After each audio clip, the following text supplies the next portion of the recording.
Segundo vídeo, amém? Amados e amadas, vamos em frente. Por que Deus fez o dilúvio? Hein? Pergunta para o seu irmão ao lado. Por que Deus fez o dilúvio? Deus fez o dilúvio por causa da maldade da humanidade, dos que viviam na época. Por causa dos homens, a terra estava cheia de violência. Por isso Deus decidiu destruir a sua criação. Mas Deus mostrou misericórdia por Noé, que era um homem justo.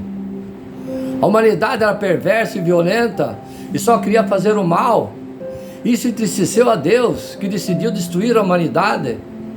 Deus também decidiu destruir os animais, porque foram afetados com a maldade dos homens. Gênesis capítulo 6, versos 5 e 7. Sim, mas havia um homem justo chamado Noé. Então Deus decidiu poupar Noé e sua família. Ele avisou Noé sobre o dilúvio. Ele explicou como fazer a arca. Noé creu em Deus e construiu a arca. Antes de começar o dilúvio, Noé e sua família entraram na arca junto com casais de cada espécie de animais. Gênesis capítulo 7, versos 13 e 14. Deus destruiu todas as criaturas na terra, mas poupou quem estava na arca. Deus é cruel? O dilúvio foi uma justiça? Não. Deus não é cruel.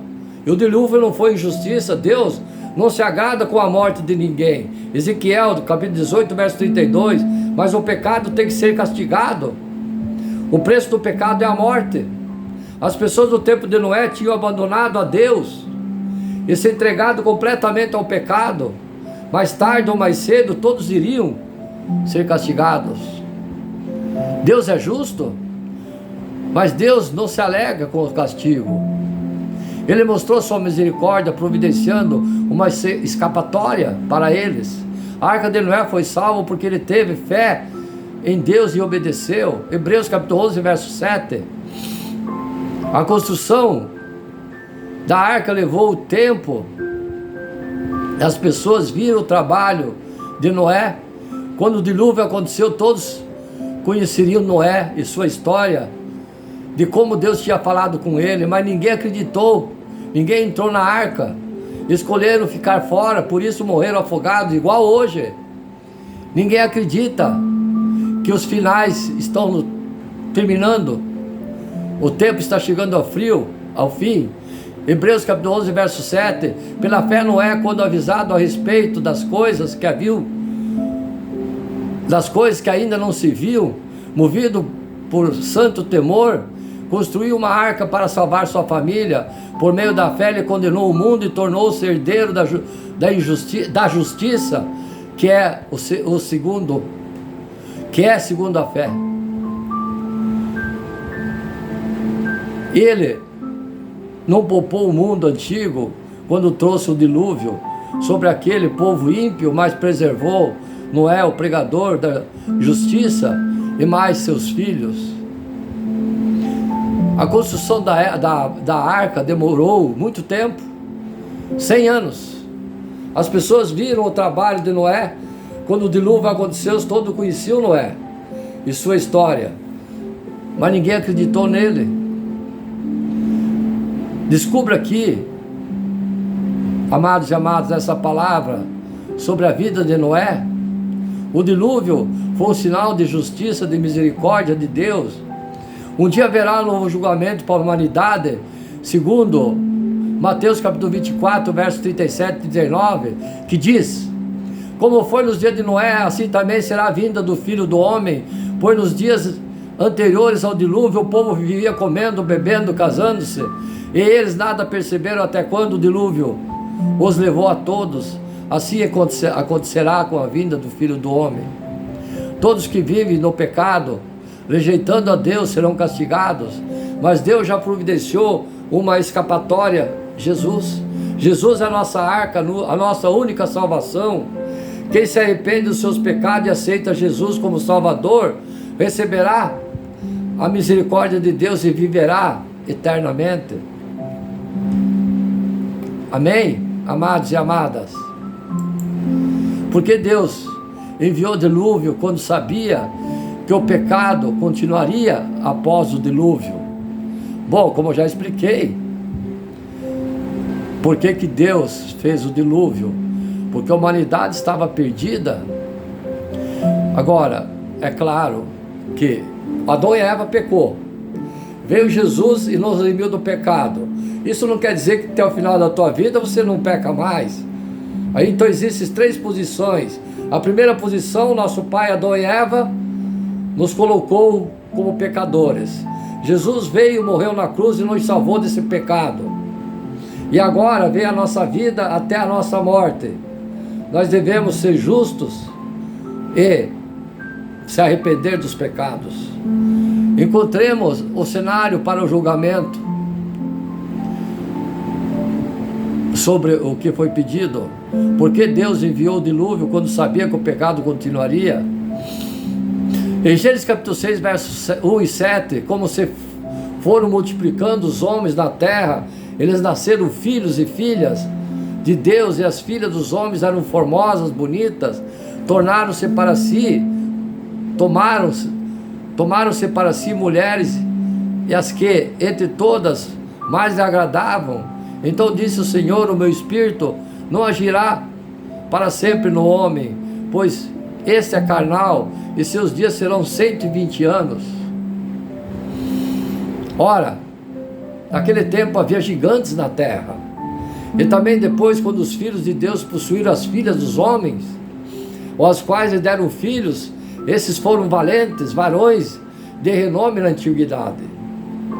Viu o Senhor que a maldade do homem se havia multiplicado na terra, e que era continuamente mal todos os desígnios do seu coração.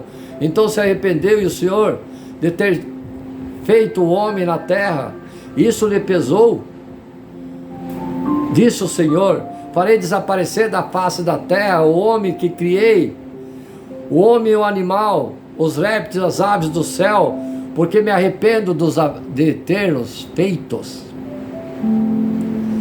Aparentemente a razão mais significativa pelo qual Deus escolheu trazer o dilúvio é que a corrupção do coração dos homens dominava completamente a humanidade nos dias de Noé.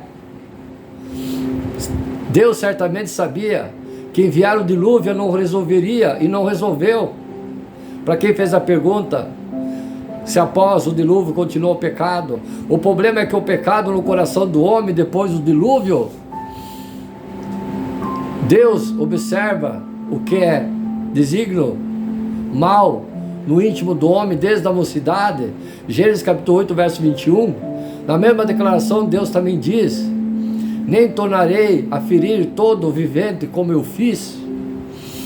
Assim Deus enviou o dilúvio por causa do mal da terra no tempo de Noé, mas depois disso prometeu não enviar tal dilúvio novamente, apesar do mal ainda estar presente. Se Deus sabia que o mal não seria erradicado com o dilúvio, por que enviou o dilúvio em primeiro lugar? Veremos 3 respostas do Espírito Santo de Deus a você. Uma maneira de responder por que Deus enviou o dilúvio quando sabia que o mal continuaria é interpretar o pecado da humanidade no tempo de Noé como algo único e significante, mais grave do que vemos no mundo de hoje. De fato, Gênesis capítulo 6, verso 5 nos diz que era continuamente mal todos os desígnios do seu coração. Essa é uma acusação poderosa da condição do homem. Não apenas as escrituras dizem que os pensamentos do coração do homem eram puros, exclusivamente maus, mas seu coração era continuamente assim, mal. Por mais que nos queixemos da condição do nosso mundo de hoje, provavelmente não devemos comparar nossa situação atual com a de Noé, simplesmente porque o mal dos seus dias parece ter atingido níveis imagináveis. Havia algo extraordinariamente mal no coração do homem nos dias de Noé, e o Senhor sabia que o melhor curso de ação era simplesmente começar tudo de novo. Essa abordagem é certamente um tanto especulativa, mas pelo menos é consistente com o que lemos nas Santas Escrituras sobre quem é Deus. Outra possibilidade de por que Deus enviou o dilúvio, mesmo sabendo que o mal continuaria, é uma sugestão das referências dos filhos de Deus, os Néfilis, em Gênesis capítulo 6, verso 2 e 4. Embora os estudiosos bíblicos sejam divididos sobre exatamente o que era o filho de Deus e os Néfilis, a Bíblia deixa claro que seus descendentes eram caracterizados por alguma forma particularmente extrema do mal. Além disso, em Gênesis capítulo 6, verso 3, parece que a resposta do Senhor às ações dos filhos de Deus é a primeira referência real ao dilúvio, ao dizer que os seus dias, os dias do homem, serão 120 anos. Deus efetivamente começa a contagem regressiva para o início do julgamento. Isso sugere que o dilúvio foi uma resposta direta de Deus às ações dos filhos de Deus e dos Néfilis. A outra possível resposta para o motivo pelo qual Deus enviou o dilúvio, quando sabia que o mal continuaria, é um pouco mais geral. Em 1 Coríntios capítulo 10, verso 11, nos diz que a história do Antigo Testamento são úteis como mais do que registros históricos. Essas coisas lhe sobrevieram como exemplos e foram escritas para advertência nossa, de nós outros, sobre quem os fins dos séculos têm chegado. A história do dilúvio é um exemplo para prestarmos atenção. Jesus traça um paralelo sobre a história do dilúvio. E hoje em Marcos capítulo 24, verso 37 e 39, pois assim como foi nos dias de Noé, também será a vinda do Filho do Homem. Porquanto assim como nos dias anteriores o dilúvio comiam e bebiam, se davam em casamento, o dilúvio histórico dos dias de Noé, portanto, permanece como símbolo do julgamento vindouro de Deus. Assim como os contemporâneos de Noé não conseguiram entender sua destruição iminente, muitos dos nossos contemporâneos são varridos pelo julgamento de Deus sem jamais compreender a sua necessidade de um Salvador. O dilúvio funciona como advertência para aqueles que pretendem abusar da misericórdia de Deus e continuar sua desobediência. O dilúvio chama todos ao arrependimento. Deus enviou o dilúvio para julgar o mundo naquele tempo do pecado hediondo, contínuo e mundial. Sim, ele sabia que o dilúvio não erradicava o problema do pecado, que a humanidade permaneceria pecaminosa após o dilúvio, mas Deus não terminou de lidar com o pecado. Ele enviou seu Filho Jesus ao mundo para desarmar o poder do mal e despojar os principados e potestades publicamente, ao expor ao desprezo, triunfando deles na cruz.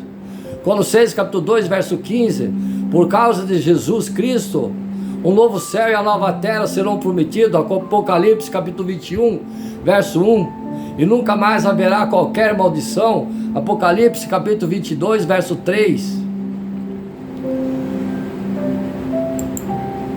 Por que Deus então mandou dilúvio, amados e amadas?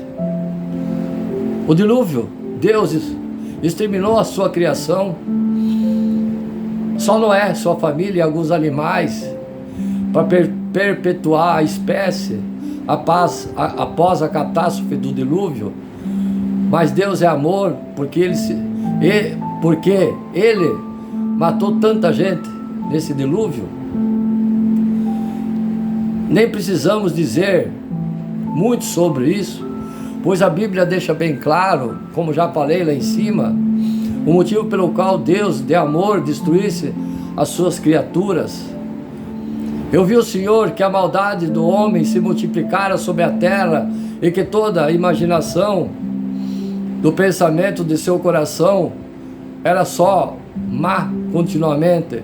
Então arrependeu-se o Senhor de haver feito o homem sobre a terra e pesou-lhe seu coração, e disse o Senhor: destruirei o homem que criei sobre a face da terra, desde o homem até o animal, réptil, ave. A terra, porém, estava corrompida diante da face de Deus. Encheu-se a terra de violência, pecado. Viu Deus a terra, e eis que estava corrompida por toda a carne, havia corrompido o seu caminho sobre a terra. Então disse Deus a Noé: o fim de toda a carne é vindo perante a minha face, porque a terra está cheia de violência, e eis que desfarei com a terra. Porque eis que eu trago o dilúvio das águas sobre a terra, para desfazer toda a carne que há espírito de vida debaixo do céu. Tudo o que há na terra se expirará, acabará. Mas contigo estabelecerei minha aliança, e entrarei na arca, tu e tuas mulheres e filhos contigo. E de todo que vive, de toda a carne, 2 de cada espécie, para entrar na arca, para conservar vivos contigo. Macho, fêmea serão. Gênesis capítulo 6, versos 5 e 9. Como podemos ver, amados e amadas, Deus destruiu a sua criação do dilúvio, porque a maldade do homem atingiu proporções terríveis. Se Deus teve que tomar uma decisão drástica, imagine o caos que reinava na terra naquela época. Deus nunca erra, mas se alguma de suas criaturas erra instantaneamente, a ponto de se perder eternamente. Deus não tem prazer da morte de ninguém. Ezequiel capítulo 18, verso 32. Fica triste pela consequência de que essa criatura terá que enfrentar. Ora, se Deus, ao destruir tudo, só estava eliminando o mal do mundo, qual é o problema? É importante lembrarmos que Deus não destrói o justo com o injusto. Gênesis capítulo 18, verso 25. Primeiro ele tira o justo para depois destruir os injustos. É isso que vemos em Gênesis capítulo 7, verso 1 e 4. Primeiro Deus mandou Noé e sua família, e também alguns animaizinhos, entrar na arca, para depois mandar a destruição que tinha por objetivo eliminar apenas os injustos, não os justos. Então disse o Senhor a Noé: entra na arca com a tua família, que você é o único justo que encontrei na sua geração. Leve com você os seus filhos e os animais, e preservarei toda a terra. Daqui a 7 dias farei chover sobre a terra 40 dias e 40 noites, e farei desaparecer da face da terra todos os seres vivos que eu fiz. Gênesis capítulo 7, verso 1 e 4. Então, amados e amadas, esse foi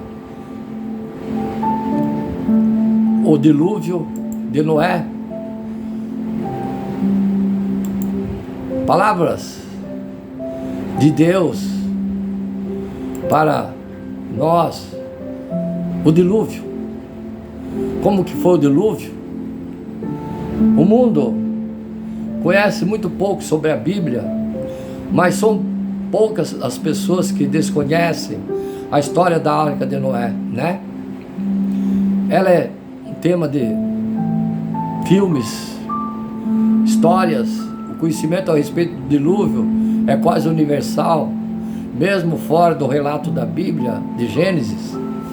No entanto, devido a certas indicações na narrativa de Gênesis, é também porque todo o continente, entre os quais todos os povos são encontradas histórias sobre uma grande inundação, para que devemos concluir que o dilúvio de Gênesis só não abrangeu toda a terra, no mínimo engolfou toda a raça humana. Todos os relatos se referem a um dilúvio destrutivo, ocorrido nos primórdios de cada uma dessas histórias tribais. Em cada caso, um ou mais, alguns indivíduos foram salvos e foram encarregados de repovoar a terra até agora.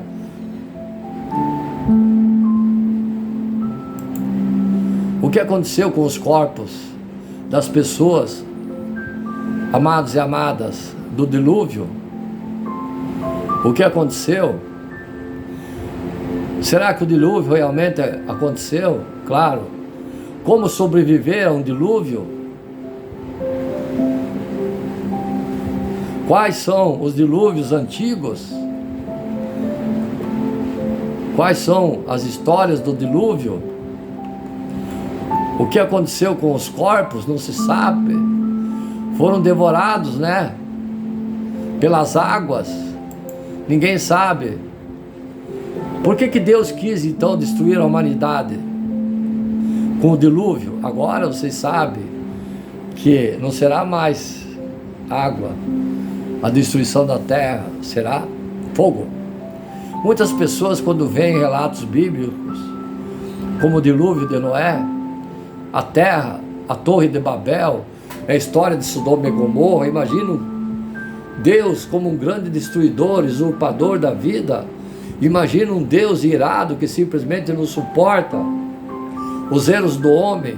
Um Deus que parece não se importar em poupar vidas. Assim, entra uma importante discussão nesse pensamento. Sendo Deus o Criador, destruir não seria a sua marca evidente.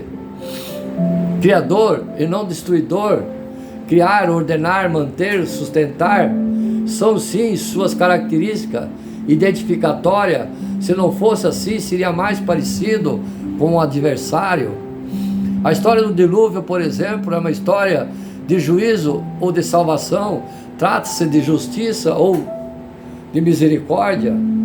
Aqueles que olham pelo prisma da justiça e do juízo acabam lidando com a dificuldade de não jogar a responsabilidade para os ombros de Deus. Um Deus todo-poderoso seria injusto que não impedir que tantas coisas acontecessem. E mais, como explicar o caso em que a ação destrutiva vem direto dele? Gênesis capítulo 3 talvez seja a chave importante para essa discussão.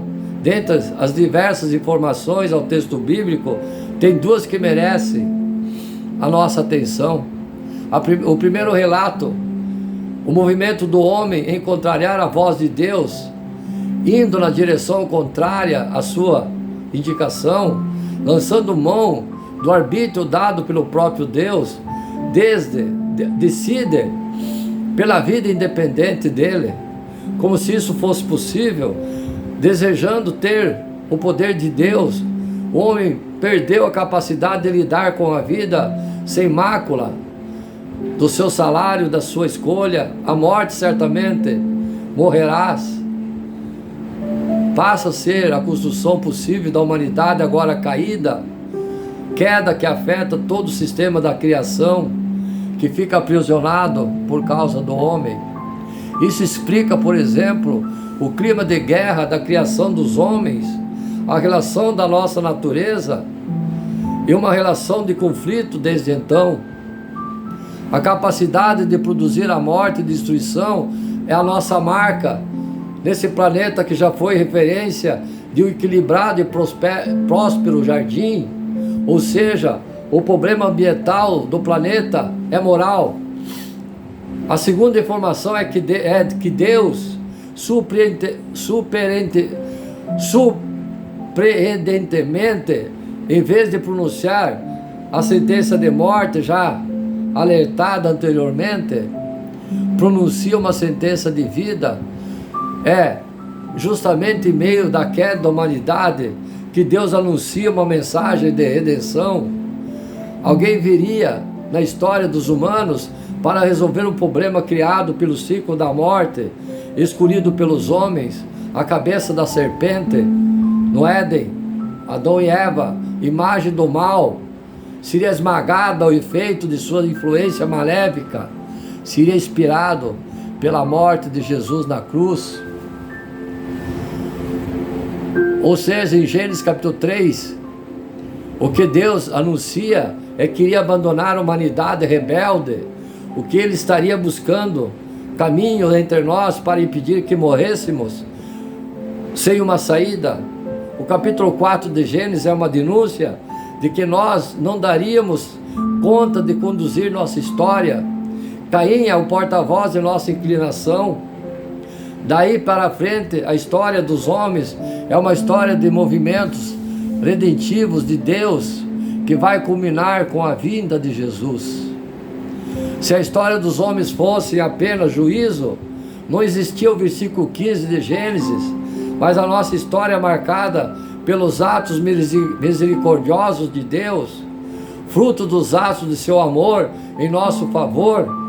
Arca, o mar vermelho se abrindo, decálogo, maná no deserto, a cruz de Cristo, expressões de amor do Criador se movimentando em nossa história para escrever uma história de redenção que aponta para os nossos céus para novos céus e nova terra. Até lá parece que Deus sempre acredita no recomeço. A renovar a vida, de ver Noé descendo da arca com sua família, passando pela porta que ele mesmo fechou e abriu. Amém?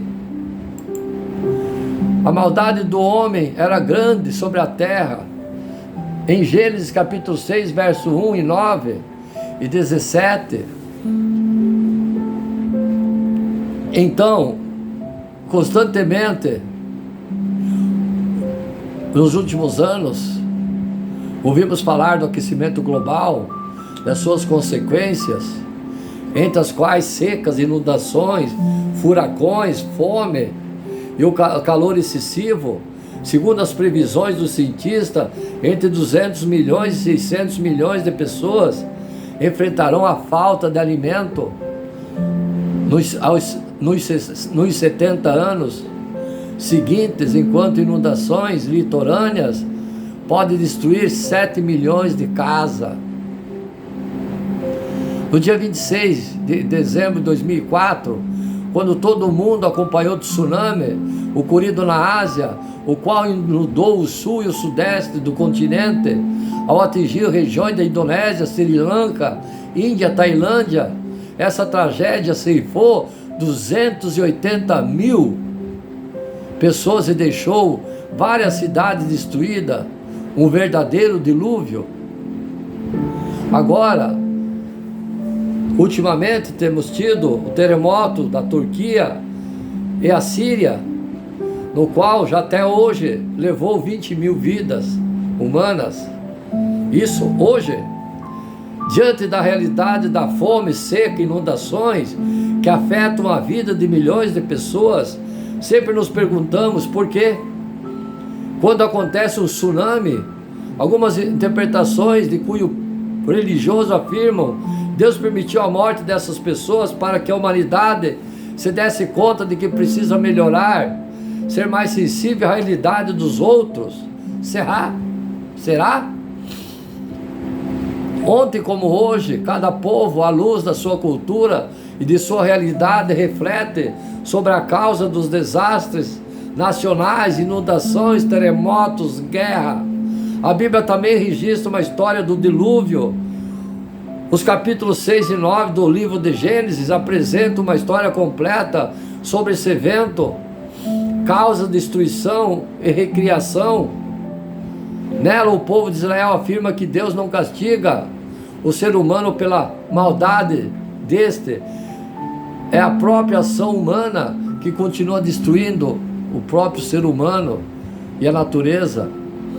A base da nossa reflexão é a experiência e a observação da vida cotidiana, especialmente do exílio da Babilônia, da vida sofrida dos deportados de Israel no Império Tirânico. A história do dilúvio, sua linguagem e simbolismo é semelhante aos mitos da Mesopotâmia, onde se situa a Babilônia, mas foi adaptada conforme os interesses e crenças religiosas dos seus escritores. A história do dilúvio, tecida de experiência vivida pelo povo de Israel, é um alerta e ao mesmo tempo uma lição de vida, uma história de sabedoria. Muitos dilúvios, Ásia, Europa, África, Oceânia, a América, produziram vários relentos sobre o dilúvio, dos quais há cerca de 70 mil são conhecidos. Cerca de 70 são conhecidos, 70 dilúvios. São relatos que nasceram das experiências concretas de vários povos com as inundações. A região da Mesopotâmia, hoje conhecida como Iraque e Síria, não foge à regra. As descobertas arqueológicas comprovam que a narração mesopotâmica tem como base inundação em regiões baixas do Tigre e de Eufrates, uma área aproximadamente 600 quilômetros, ao qual, para os habitantes da região, significava o mundo inteiro. Com base nessa vivência, o povo elabora sua história de dilúvio, respondendo a seguinte pergunta: por que as divindades nos castigam? De quem é a culpa? Um dos muitos dilúvios mais conhecidos se encontra na epopeia de Gilgamesh, que apresenta alguma semelhança com o relato bíblico. É um poema babilônico descoberto nas ruínas da antiga cidade de Nínive. Entre 1849 e 1854, em tabuinhas, Tacorata, foram encontrados fragmentos dessa história na Palestina e na Anatólia, uma história muito popular. A epopeia de Gilgamesh, conservada na biblioteca do rei da Síria, pode ser datada do século XII antes de Cristo. De acordo com a história, a morte de Enkidu trouxe grandes tormentos para o seu amigo. Por isso, ele parte em busca do segredo da imortalidade, mas chega a um lugar situado além das águas da morte. Nesse local, desfruta de imoralidade. Sabe como conseguiu imoralidade? É um lugar entre pessoas mortas. Então, amados e amadas, finalizando essa pregação sobre o dilúvio, sabemos que Noé era primo de Ló, Abraão era primo de Ló, e Noé construiu a arca conforme Deus relatou que ele o fizesse, e demorou 100 anos para terminar a arca. Ele construiu num local onde não havia rios, chovia pouco, era uma região árida, e ele suportava todas as gozações dos povos, igual hoje nós temos essas passagens, esses dilúvios, no qual nos interpretam, quando pregamos a palavra, como loucos. Sim, os dilúvios acontecem hoje em dia ainda, em nossas vidas. E Noé entrou na arca, choveu 40 dias e 40 noites, levou um casal de cada espécie de animal, e depois de 40 dias e 40 noites, quando as águas se acalmaram, ele soltou uma pombinha, e a pombinha foi lá e trouxe um ramo. Então Noé entendeu de que as águas tinham baixado. Aí se começou uma nova etapa na história da vida, da humanidade. Então, amados e amadas, espero que o Espírito Santo de Deus tenha transmitido uma palavra a vocês do que se refere ao dilúvio, que o Criador criou a criatura e depois a criatura não correspondeu, ele exterminou a criatura. Não exterminou a terra, ele exterminou somente o que habitava a terra. Mas no juízo final será um novo céu, uma nova terra, tudo será destruído.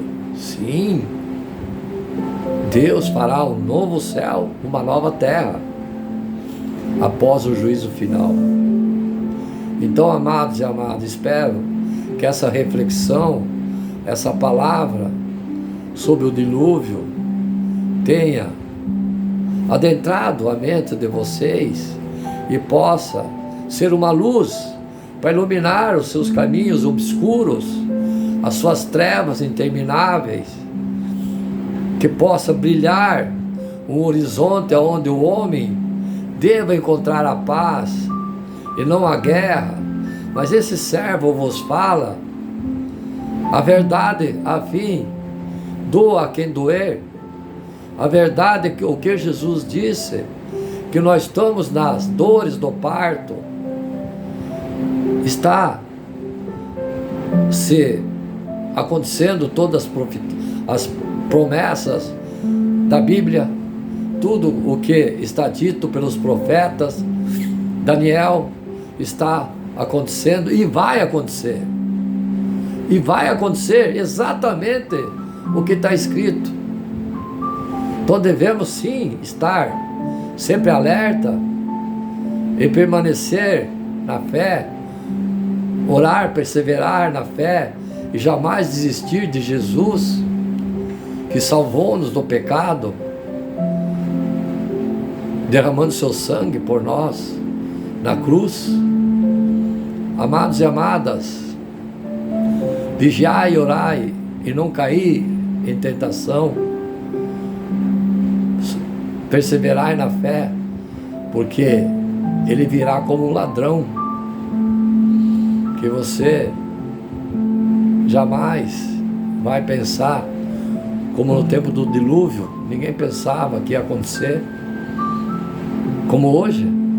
Os fatos estão acontecendo, as tragédias, as mortes, os terremotos, as erupções vulcânicas, o tsunami, a fome, a miséria. E o homem é igual ao tempo do dilúvio. Não ouve ou não quer saber da verdade, do que está escrito na palavra. Então, amados e amadas, vamos fazer uma reflexão. Senhor Jesus, pela morte da cruz, eu peço nesse momento que lave o corpo, a alma e o espírito de todos que estão ouvindo essa palavra, nos rincões do mundo, onde vais levar essa palavra. Eu peço que lave e abençoe o corpo, a alma e o espírito de todos os vossos filhos fiéis. Eu peço clemência para aqueles que não viram a luz. Peço que a salvação tome conta de cada um e se salve ao ouvir essa palavra ditada por vós, Espírito Santo de Deus. Peço que todos nós tenhamos força para suportar, para continuar os caminhos do bem, suportar as tribulações, todas as dores que estão acontecendo, as tragédias. Nossos irmãos que têm sangue igual nós, sofrendo nas tragédias últimas da Turquia e da Assíria, terremoto que dizimou 20 mil vidas até hoje e terão mais. Clamo então a Deus que tenha piedade das crianças. E nesse momento eu me despeço com o ósculo santo a todos os fiéis que estão ouvindo essa palavra, em nome de Jesus. Glória à divindade do Pai, do Filho, do Espírito Santo de Deus. Amém?